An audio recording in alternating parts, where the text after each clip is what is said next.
ஸ்டாலின் சொல்றாரு இல்லைங்களா, நான் தான் உங்களுக்கு பாதுகாப்பு அப்படிங்கிறது, அது வந்து முற்றிலுமான பேசம். அவருக்கு ஸ்டைலில் அவருக்கு பதில் சொல்லணும்னா என்ன சொல்லணும்னா, நீங்க ஒருவேளை சிறுபான்மைக்கு பாதுகாப்புன்னு சொல்ற மாதிரி பாரதிய ஜனதா கட்சி நாங்களும் இந்துக்களுக்கான பாதுகாப்பு அப்படிங்கிற ஸ்டாண்ட் எடுத்தா என்ன ஆகும்? நாங்கள் ஆட்சியை பிடிச்சிருவோம், நாளைக்கு ஆட்சியை பிடிக்கிறதுக்கு தான் வர்றோம் அப்படிதான் பேசுவாங்க. அதுக்கு உதாரணம் எத்தனையோ கட்சிகளை நீங்கள் எடுத்துக்கலாம். தமிழகத்தில் இன்னைக்கு திமுக கூட கூட்டணியில் இருக்கக்கூடிய வைகோவே அவங்கள அவ்வளோ விமர்சனம் பண்ணி நான் ஆட்சியை பிடிச்சிருவேன்னு தான் வந்தார். எல்லாத்துக்கும் மேல மதுப்பிரியர்களா ஒரு பக்கம் நம்ம தமிழ்நாடு சுடுகாட்டாக்கி அது ஒரு பக்கத்துல சேர்த்து வச்சிருக்காங்க. அந்த பணங்களை எடுத்து விளையாடும் போது இந்த எதிரிகள் நம்ம பல இடத்துல இருந்தோம்னா யாருக்கு வாக்களிக்கணுங்கிறதுல கொஞ்சம் பெர்சன்டேஜ் குறையுமே தவிர அதிமுக பிஜேபியினுடைய வெற்றி வாய்ப்பை ஒரு காலமும் இதை சேதப்படுத்தும்.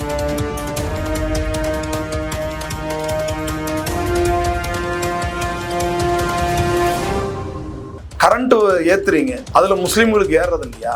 சலுகை கொடுத்துட்டீங்களா? இல்லை பஸ் கட்டணம் உயருது, முஸ்லீம்களுக்கு யாராவது அப்படின்னு ஏதாவது பாதுகாப்பு இருக்கா எங்களுக்கு? இல்லை வேற ஏதாவது அந்த மாதிரி ஸ்பெஷலாக ஸ்பெசிஃபிக்காக சொல்லிக்கிற மாதிரி இந்த முதலமைச்சர் அல்லது இந்த அரசு எங்களுக்கு எதுவுமே செய்யல.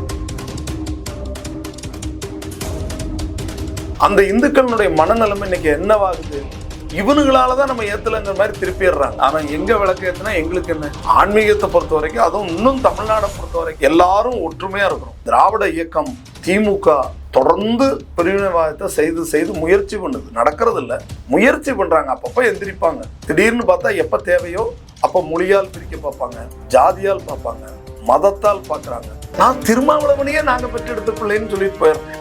அதுல என்ன எங்களுக்கு தப்பு சார்? RSS பெற்றெடுத்த பிள்ளைன்னா அது அவங்களுக்கு கிடைச்ச பெரிய பெருமை. எப்படி ஒரு நாட்டினுடைய உயரிய விருதுகள் வாங்குறீங்க? தாவேகா சார்பில் நேற்று விஜயகுல தலைமையில பார்த்தீங்கன்னா கிறிஸ்துமஸ் விழா கொண்டாடப்பட்டுச்சு. இதுல பேசும்போது எவ்வளவு பெரிய எதிரிகள் வந்தாலும் அதை வந்துட்டு ஜெயிக்கலாம் அப்படின்னு சொல்லி பைபிள் கதையை சொல்லி பேசியிருக்காரு. உங்களோட பார்வை என்ன சார்? இதுல சரியாதான் பேசியிருக்கிறாரு. எப்படின்னு கேட்டீங்கன்னா, எவ்வளவு பெரிய எதிரிகளா இருந்தாலும் சந்திக்கலாம். அவர் யாரை எதிரின்னு ஃபிக்ஸ் பண்றாருன்னு எனக்கு தெரியல. ஆனா எங்க வரலாறு அப்படித்தான். பெரிய 100 ஆண்டுகள் கண்ட காங்கிரஸ் அப்படிம்பாங்க, காங்கிரஸ் பேரு இயக்கம்பாங்க. நேரு தான் பெரிய தலைவர் அப்படிங்கிற மாதிரி ஒரு சூழ்நிலைகள். அப்புறம் இந்திரா காந்தி, அப்படியே அவங்க குடும்பத்துக்கு கண்ட்ரோல்லே இருந்த அவ்வளவு பெரிய எதிரிகளையே பாரதிய ஜனதா கட்சி ரொம்ப எளிமையா அதனுடைய சித்தாந்தம், எங்களுடைய முன்னோடிகள் RSS வகுத்து தந்த பாதையில நாங்கள் ஜெயிச்சிருக்கிறோம். அப்படி இருக்கும்போது விஜய் சொல்றது எதிரிகளை ஜெயிக்கலாங்கிற வாதம் வந்து சரிதான். அது மாதிரி இன்னைக்கு தமிழகத்தை பொறுத்த வரைக்கும் மிகப்பெரிய ஒரு, அதே நேரு குடும்பம் மாதிரி இங்க ஒரு குடும்பம் எல்லா நேயர்களுக்கு தெரிஞ்சது தான். கருணாநிதி குடும்பமானது தமிழகத்தை இன்னைக்கு அதே மாதிரி பிடிச்சிட்டு விடமாட்டேங்கிற மாதிரி அடுத்தடுத்த முதலமைச்சர்கள், அமைச்சர்கள் எல்லா முக்கிய பொறுப்பும் அவங்களே வச்சுக்கோன்னு பாக்குறத அவர் பெரிய எதிரின்னு டார்கெட் பண்ணியிருந்தாருன்னா கரெக்ட்.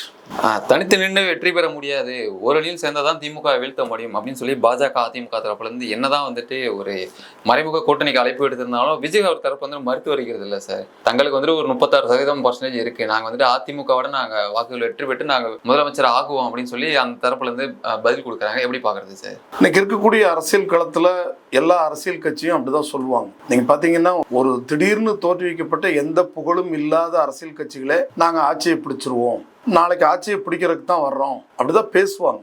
அதுக்கு உதாரணம் எத்தனையோ கட்சிகளை நீங்க எடுத்துக்கலாம். தமிழகத்துல இன்னைக்கு திமுக கூட கூட்டணியில் இருக்கக்கூடிய வைகோவே அவங்கள அவ்வளவு விமர்சனம் பண்ணி நான் ஆட்சியை பிடிச்சிருவேன்னு தான் வந்தார். பிடிக்க முடிஞ்சுதான்னு பார்த்தீங்கன்னா முடியல. அதே மாதிரி நம்முடைய அடுத்து சினிமா வெளிச்சத்தை பார்த்தீங்கன்னா, நடிகர் திலகம் சிவாஜியா இருக்கட்டும், டி ராஜேந்திரா இருக்கட்டும், பாக்கியராஜ், அது ஒரு லிஸ்டே இருக்குது. அவ்வளவு பெரியவங்கெல்லாம் வந்திருந்தாலும் விஜயகாந்த் அவர்கள் ஒரு இடத்த பிடிச்சாங்க. அவர் மக்களுக்கு அவர் எவ்வளவு சேவைகள் செய்துட்டு எவ்வளவு காலம் அந்த லைம்லைட்ல இருந்து நிறைய தொண்டுகள் செய்தான் அந்த இடத்துக்கு வர முடிஞ்சது. இவரை பொறுத்த வரைக்கும் நேரடியா ஆட்சியில வந்துருவோம், அது எம்ஜிஆர் நினைக்கிறாங்க. கிடையவே கிடையாது. எம்ஜிஆர்லாம் வந்து ஒரு அரசியல்னா என்ன, அந்த இயக்கத்துல உழைச்சி பொருளாளராக இருந்து நீக்கப்பட்டு அது மக்கள் மத்தியில் ஒரு இது ஆகி அவரும் அவருடைய சக்தி கேட்ட கொடுத்து சிவந்த கரங்கள்ங்கிற மாதிரி எத்தனையோ நலத்திட்டங்களை செஞ்சு வந்தார். இவர் அப்படி இல்லையே.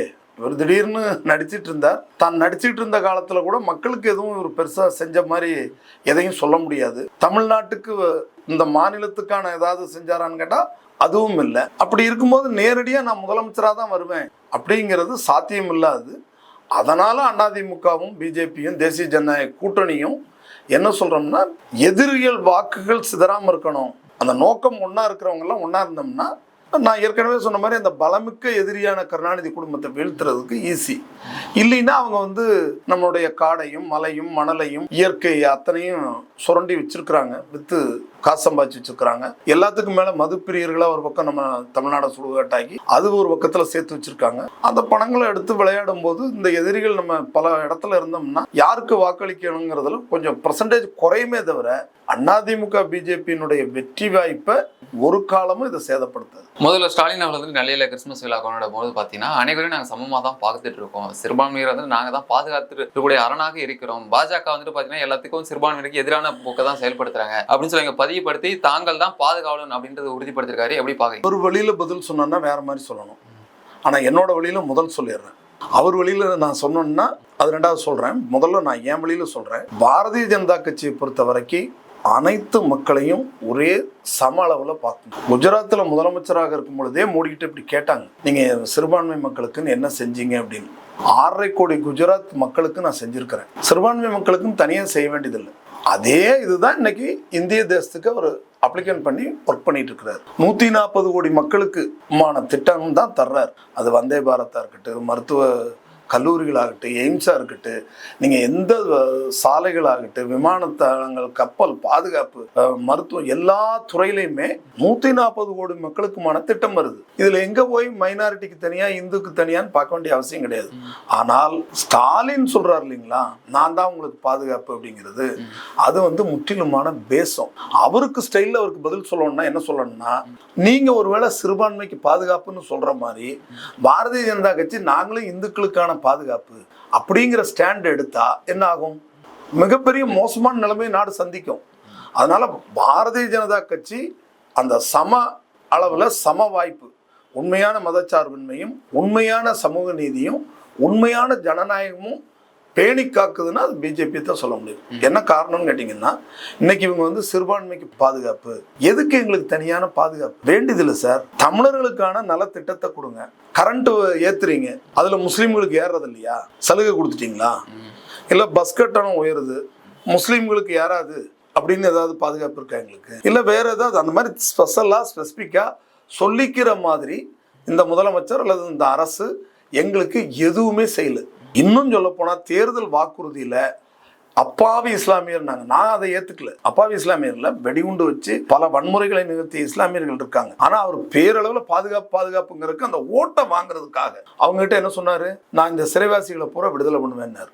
எந்த தேர்தல் வாக்குறுதியும் செய்யலைங்கிறத ஒரு பக்கம், ஆனா இந்த தேர்தல் வாக்குறுதியவே அவரால் நிறைவேற்ற முடியாத சூழ்நிலையில சொல்லிட்டார். அது நீட்டுக்கு சொன்னாங்க, எத்தனையோ தேர்தல் ஒரு மாசத்துக்கு ஒருக்க கரண்ட் பில் எடுப்பேன் அடுக்கிட்டே போலாம். அப்ப எந்த வாக்குறுதியும் நிறைவேற்றாத ஒரு அரசு இந்திய தேசத்துல இருக்குன்னா அது தமிழகம் தான். அப்படி பார்க்கும்போது நீங்க சிறுபான்மைக்கு பாதுகாப்புன்னு இது ஒரு மாய தோற்றத்தை உருவாக்குறீங்க. அது அவசியம் இல்லைன்னு நான் தெளிவுபடுத்த விரும்புறேன். அதே நிகழ்ச்சியில போதகர் அவர்கள் பேசும்போது கூட பாத்தீங்கன்னா கிறிஸ்தவர்களும் இஸ்லாமியர்களும் திமுகவுக்கு ஆதரவு கொடுக்கணும் அப்படின்றது ஓப்பனா பேசியிருக்காரு. இது எப்படி சார் பாக்குறது? சார், அந்த மாதிரி போதகர்கள் அவங்களெல்லாம் கண்டிக்கணும். காரணம், போதகர்கள் அவங்களோட டியூட்டி என்னங்க? அரசியலா? இல்ல, கிடையாது. அவங்க பிஜேபிக்கும் சப்போர்ட் பண்ண வேண்டாம், டிஎம்கேக்கும் பண்ண வேண்டாம், காமனா இருக்கு சொல்றேன் நான். ஆன்மீகத்துல உங்க கடமையாற்று, அரசியல்ல உங்களுக்கு என்ன வேலை, யார் வரணும் என்ன போகணும்னு அதை நீங்க வழிகாட்டுவீங்கன்னா, நாளைக்கு ஒருவேளை இந்து சாமியார்கள்லாம் ஒன்னா சேர்ந்து அதைத்தான் முதலே சொன்னேன், இப்படித்தான் போடணும்னு அவங்க நின்றுட்டாங்கன்னா எந்த ஆட்சியும் வர முடியாது. அது தவறான முன்னுதாரணம் ஆயிடும். அதனால போதகர்களுக்கு என்னுடைய வேண்டுகோள், சர்ச்சுக்கு போனோமா, பைபிளை எடுத்தோமா, வசனம் பேசணுமா, இயேசுவை பத்தி பேசணுமா, உன்னுடைய ஆன்மீகத்தை பத்தி பேசணுமாங்கிறதோட நின்னுக்கிறது இந்த நாட்டுக்கும் நல்லது, அவங்க மதத்துக்கும் நல்லது. அதை விட்டுட்டு எப்ப இந்த மத போதகர்கள் தன் தேவைக்காக அவ்வளவு சாலிடா ஒரு போதகர் இதுதான் ரைட்னு சொல்றதுக்கு அவருக்கு யார் அதிகாரம் கொடுத்தா? ஒட்டுமொத்த கிறிஸ்தவத்துக்கும் அவர் என்ன ஏஜெண்டா? ஏதோ அவர் ஒரு மத போதகரா ஏத்துக்கிட்ட ஒரு 100 குடும்பம் அல்லது 200 குடும்பம் இருக்கும். அந்த குடும்பத்துல இந்த 200 குடும்பத்திலையும் மாறுபட்ட சிந்தனைகள் இருக்கும். இவர் போய் மேடையில உட்காந்து அவங்களோட சாலிடா பேசுறது.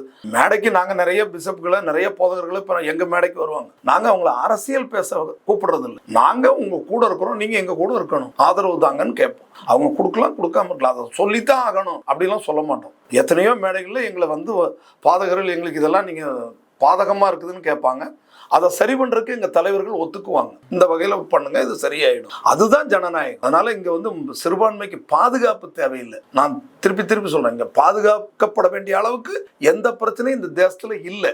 அப்படி இருக்கும்போது அந்த வார்த்தையே முதல் இவர் தப்பா சொல்றார். இவரே அந்த வன்மத்தை கக்கி பிரிச்சு பிரிச்சு வச்சு பிரித்தாளுகின்ற சூழ்ச்சியை கரெக்டா பண்ணிட்டு இருக்காரு. பாதர்களுக்கு என்ன காரணத்தினால அவங்க பேசுறாங்கன்னு கேட்டீங்கன்னா, பாதுகாப்பு. இப்ப நேத்து கூட பாருங்க, கோயம்புத்தூர்ல ஒரு பிஷப்பை தேர்வு பண்ணியிருக்கிறாங்க. எப்படிப்பட்டவர், என்ன சூழ்நிலையில அவர் தேர்ந்தெடுக்கப்பட்டிருக்காரு தெரியாதா? அவங்களுக்கு தெரியும். ஐஎஃப்எஸ்எல் மாடரேட்டருக்கோ செக்ரட்டரிக்கோ எல்லாருக்கும் தெரியும் எப்படி தேர்வு பண்றாங்க.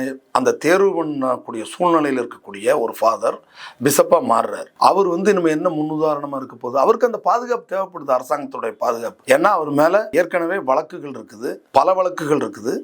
அதுல முன்னாடி ஈரோட்டில் அவர் இதே போட்டியிட்டு அதே பொறுப்புக்கு அவர் தேர்ந்தெடுக்கப்பட்ட பொழுது அவரை வந்து நீங்க அன்ஃபிட்டு, அதுக்கு காரணம் உங்களுடைய திருமண பிரச்சனை இருக்குது, பல காரணங்கள், அதுக்குள்ள நான் போக விரும்பல. ஆனா அப்படிப்பட்ட ஒருவரை திருப்பி நீங்க பிஷப்பா தேர்ந்தெடுத்து இந்த நாட்டில் இவர் தான் மத போதகர்னு கொண்டு வந்து நிறுத்திடுவீங்க. நாளைக்கு இவங்க என்ன சொல்லுவாங்க பாருங்க, எங்களுக்கு பிஷப்பே ஆதரவு கொடுத்துட்டாரு. அவருக்கு உங்க ஆதரவு தேவைப்படுது இப்படிப்பட்டவங்களுக்கு. அதனாலதான் நாங்க திருப்பி சொல்றோம், இந்த தேர்வு முறைகள், இவங்க பெரிய பிஷப்பு, அவங்க வந்தவங்க அப்படிலாம் நாங்க பார்க்க, மக்களுக்கு என்ன சொல்ல வர்றேன்னா, இவர்கள் பெரிய மத போதகர்களாக நீங்க நினைச்சிட்டு இருந்தா அது தவறு.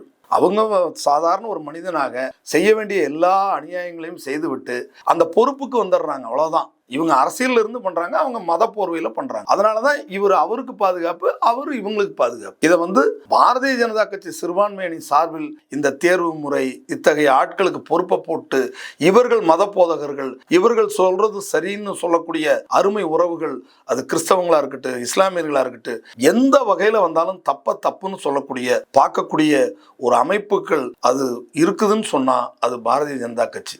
இப்போ திருப்பரங்குன்றத்துல சந்தனக்கூடு நிகழ்ச்சியாக அங்க இருக்கக்கூடிய தர்காவில் கொடி ஏற்றப்பட்டிருக்கு. இப்பெல்லாம் பிரச்சனை எழும்பாதா அப்படின்னு ஒரு சார்பில் இருந்து மக்கள் கேள்வி எழுப்புறாங்களா சார்? எப்படி சார் உங்களோட பதில் என்ன இருக்கு? சார் அதை ஏத்திட்டாங்கல்ல, என்ன கலவரமா இருக்குது? ஒன்னாகல. அந்த பக்கம் ஏத்தல, என்ன ஆயிருச்சு? எதுவுமே ஆகல. அப்போ மக்கள் அமைதியா இருக்காங்கிறதுக்கு ரெண்டுக்கும் எடுத்துக்காட்டு. ஏத்துனாலும் யாரும் ஏண்டா ஏத்துனன்னு அதுல பிரச்சனைக்கு போகல. ஏத்தாதனால ஐயோ ஏத்தாதனால போயிருச்சேன்னு மக்களுக்கு எதுவும் கிடையாது. ஏத்தி இருந்தாலும் எதுவும் கிடையாது. ஆனா இப்ப என்ன ஆகுது, அந்த மக்களுக்கு ஆப்போசிட் சைட்ல ஒரு மெஜாரிட்டியா வாழக்கூடிய 70% வச்சுக்கோங்க இந்துக்கள் இருக்காங்க. அந்த இந்துக்களுடைய மனநிலைமை இன்னைக்கு என்னவாகுது? இவனுங்களாலதான் நம்ம ஏத்தலைங்கிற மாதிரி திருப்பிடுறாங்க. யார? இஸ்லாமியர்களையும் கிறிஸ்தவர்களையும் பார்த்து அவங்க கொதிநிலைக்கு கொண்டு போகுது. யார் கொண்டு போறா? அரசாங்கம் கொண்டு போகுது. நாங்க யாரும் எங்க சர்ச்சிலேயோ மசூதிலேயோ தர்காலேயோ யாரும் வந்து அவன் எங்க விளக்கு ஏத்துனா எங்களுக்கு என்ன? ஆன்மீகத்தை பொறுத்த வரைக்கும், அதுவும் இன்னும் தமிழ்நாடை பொறுத்த வரைக்கும் எல்லாரும் ஒற்றுமையா இருக்கிறோம். பாரத தேசமே அப்படித்தான் இருக்குது. 14 எங்க பிரதமர் பதவி ஏற்கிறதுக்கு முன்னாடி இந்த இனிக்கோ இறுதியராஜ் கூட நெல்லையில பேசுறாரு, உங்களெல்லாம் ஜெருசலேமுக்கு விரட்டிடுவோம்னாங்க. இதெல்லாம் பிராடான பேச்சு, அயோக்கியத்தனமான பேச்சு. தனக்கு ஏதோ கூட்ட ஏதோ தனிப்பட்ட கெயின் இருக்குதுங்கிறக்க வேண்டி அவங்கள புகழுங்க. எந்த அளவுக்கு வேணாலும் இந்த மன்னர்கள் புகழ்ந்த மாதிரி புகழட்டும். மன்னர் அரசவையில் புலவர்கள் புகழ்ற மாதிரி புகழ்றதுக்கு அவங்களுக்கு தார்மீக உரிமை இருக்குது.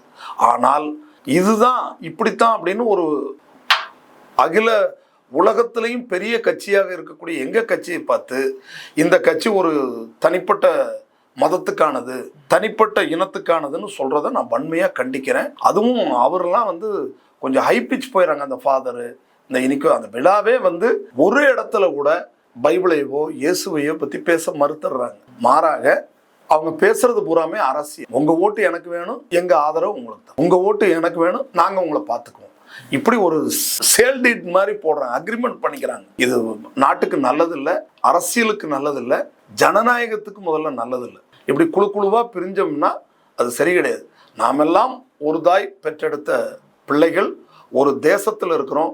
அந்த தேசத்தில் இருக்கக்கூடிய காற்று, நீர், அந்த வளங்கள் எல்லாம் நம்ம அனுபவிக்கிறோம்.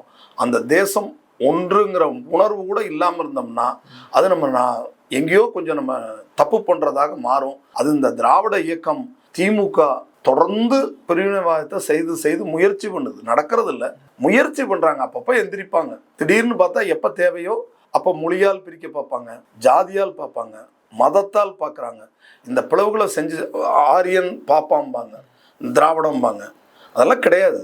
நாமெல்லாம் ஒட்டு மொத்தமும் கன்னியாகுமரி டு காஷ்மீர் வரைக்கும் ஒரு தாய் பெற்றெடுத்த பிள்ளைகள். சீமானும் விஜயம் வந்துட்டு ஆர்எஸ்எஸ் பாஜக பெற்றெடுத்த பிள்ளைகள் அப்படின்னு சொல்லி திருமாவளவன் நேற்று திருப்பரங்குன்றத்துல பேசியிருக்காரு சார். எப்படி சார் பாக்குறது? ரொம்ப மகிழ்ச்சி அடைகிறேன். நான் அவருக்கு நன்றி கூட சொல்ல கடமைப்பட்டிருக்கிறேன். அவங்கள மட்டும் ஏன் சொல்லணும்? இல்ல பி டீம் சொல்றதுக்கு பதிலாக ஒரு வார்த்தை சேர்த்து பெற்றெடுத்த பிள்ளைகள் அப்படின்னு சொல்லியிருக்காரு சார். நான் திருமாவளவனையே நாங்க பெற்றெடுத்த பிள்ளைன்னு சொல்லிட்டு போயிடுறேன். அதுல என்ன எங்களுக்கு தப்பு சார்? ஆர்எஸ்எஸ் பெற்றெடுத்த பிள்ளைன்னா அது அவங்களுக்கு கிடைச்ச பெரிய பெருமை. எப்படி ஒரு நாட்டினுடைய உயரிய விருதுகள் வாங்குறீங்களோ அது மாதிரி இப்ப என்னையெல்லாம் சொல்லிடுவாங்களா நான் ஏங்கித்தான் ஒவ்வொருத்தரும் இந்த நாட்டில் நீங்க ஆர்எஸ்எஸ்ல பணிய ஆர்எஸ்எஸ் தலைவர்களுடைய பார்வை, அவங்களுடைய ஒழுக்கம், அந்த டிசிப்ளின் நம்ம கத்துக்கிட்டா வாழ்க்கை முறை சார் அது. ஒரு மனிதன் குடும்பத்தை எப்படி நடத்தணும், உறவுகளை எப்படி மேம்படுத்தணும், வாழ்க்கையில எப்படி முன்னேறணும், ஒரு நாட்டு பற்று எப்படி இருக்கணும், இப்படி அங்க போதிக்கப்படுகிற அனைத்துமே ஒரு மனிதத்துக்கு என்ன தேவையோ அது மட்டும்தான் போதிப்பாங்க. நான் கிட்டத்தட்ட ஒரு 28 ஆண்டு காலம் எத்தனையோ பயிற்சி முகாம்கள், எத்தனையோ ஆர்எஸ்எஸ் மிகப்பெரிய தலைவர்கள் எல்லாம் நான் பார்த்துருக்கேன். ஒரு நபர் கூட ஐயோ இவர் கிறிஸ்டின் ஆச்சு, ஐயோ இவர் முஸ்லீம் ஆச்சுன்னு விலக்கி அவங்களுடைய பார்வையை பார்த்து நான் பார்த்ததே கிடையாது. என்னால் சார் சாட்சிங்கிறது யார் சொல்ல முடியும்? ஏதோ சும்மா காசு கூலிக்கு மாரடிக்கிறவங்க கிடையாது. நம்மலாம் ஒரு நோக்கத்துக்காக. மோடி 14 ஆட்சிக்கு வந்தாங்க. அதுக்கு முன்னாடி வாஜ்பாய்ஜி இருக்கும்போது நான் பார்த்துருக்கேன், அப்பவும் இருந்தேன். ஆனால் அதுக்கு முன்னாடி இந்த இயக்கங்கள் எவ்வளவு கஷ்டப்பட்டிருக்காங்க, எவ்வளவு தியாகம் பண்ணியிருக்கிறாங்க, எவ்வளோ இது பண்ணியிருக்காங்க. அதனால ஆர்எஸ்எஸ்ன்னு சொன்னாலே ஒரு பெருமை வரும். என்னன்னு கேட்டிங்கன்னா சேவை. எங்களை பொறுத்த வரைக்கும் சுனாமி வந்தது, யார் கிரவுண்டில் போய் முதல் நிற்கிறா? ஆர்எஸ்எஸ் நிற்கும், அந்த தொண்டர்கள் நிற்பாங்க. சேவை சார், சேவை. அதுக்கு ஆர்எஸ்எஸ்க்கு பேரே சேவை தான், வேற எதுவும் கிடையாது. அவங்களுக்கு வந்து புகழ் வேணும், தனியாக பேர் கூட போட்டுக்க மாட்டாங்க. யார் என்ன செஞ்சாங்கன்னு தெரியாது, என்ன நடக்குதுன்னு தெரியாது. ஆனால் நல்லது மட்டும் நடக்கும், நல்லது செய்வாங்க. ஒரு அரசியலுக்கு ஒரு 4 தலைவர்களை, நல்ல தலைவர்களை தரணுங்கிறது. அதனால ஆர்எஸ்எஸ் பெற்றெடுத்த பிள்ளை சீமானும் விஜய்னு திருமாவளவன் சொன்னார்னா நான் திருமாவளவனுக்கு இன்னொரு முறை நன்றி சொல்ல கடமைப்பட்டிருக்கேன்.